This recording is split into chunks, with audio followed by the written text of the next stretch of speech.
Have you heard about pulleys? In this video, we will discuss about pulleys, their types, and examples in human body. What are pulleys? A pulley is a simple mechanical device with a grooved wheel revolving around a fixed axis by a rope which passes round it. It looks like this. At one end of the rope, weight is attached and effort is applied on the other side of the rope. Facing towards the types of pulleys. Two sorts of pulleys exist. Number 1, the mechanical pulleys. Number 2, the anatomical pulleys.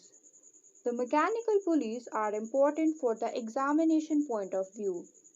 The mechanical pulleys are further divided into fixed pulley and movable pulley. A fixed pulley is associated with no mechanical advantage, while movable pulley provides us a significant amount of mechanical advantage. Now, let's discuss them in detail. Fixed pulley. The wheel of the pulley is attached to a rigid support. 2 points should be remembered about a fixed pulley. Number 1, it alters the direction of force. Number 2, no mechanical advantage is obtained. Question arising here is, how does it alter the direction of force? The answer is, when weight is lifted via a pulley, the effort is applied downwards, but the weight is lifted in an upward direction. Hence, the direction of the force is altered. Now, why it doesn't give any mechanical advantage? This is because to lift a weight of 10 kilograms, an effort or force of 10 newtons is applied. So, the amount of force is equal to that of the weight. Hence, no mechanical advantage is gained. A movable pulley. Movable pulley is a complex system of two pulleys. One of them is fixed while other is movable. The fixed pulley is attached to a rigid support and a rope passes to the fixed pulley. On one side of the rope, effort is applied, while on the other side, another pulley is attached to the rope. This second pulley is the movable pulley.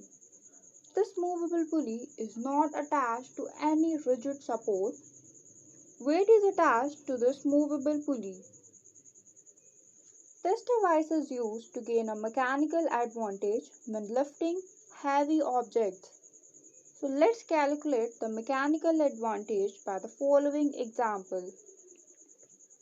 If the effect of friction is omitted and the weight of an object is 6 kilograms, the tension required in each of the two supporting ropes will be 3 kilograms and the effort required will be 3 kgs. And the gained advantage is 2. Now, the anatomical pulleys. There are some areas in the body which deflects a muscle attaching to a particular bone. The question arising here is, which areas in the body act as pulleys? So, these could be bony prominences or a sesamoid bone. Bony prominences could be medial and lateral epicondyle of lower end of humerus, the head of humerus, acromion process, or lateral and medial condyle of the femur, while a sesamoid bone could be patella. We can take an example of knee joint in an anatomical pulley system, in which the patella acts as a pulley system. The tendon of quadricep muscle inserts at the deltoid tuberosity of the tibia. Line of pull of muscle deflects by the patella. The momentum increases, resulting in an increased torque production and the task becomes easier. On the other hand, let's suppose if patella is removed, the line of pull in which the muscle deflects is changed. Movement arm also decreases and the task becomes difficult to perform. This could better be understood by an example of a hand pump. If the force is applied at its distal end, the movement arm increases and it is easier to move it like that, making the task easier.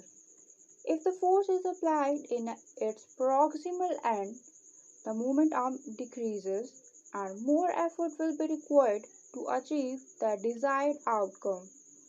So, the pulleys are made to make a task more easier.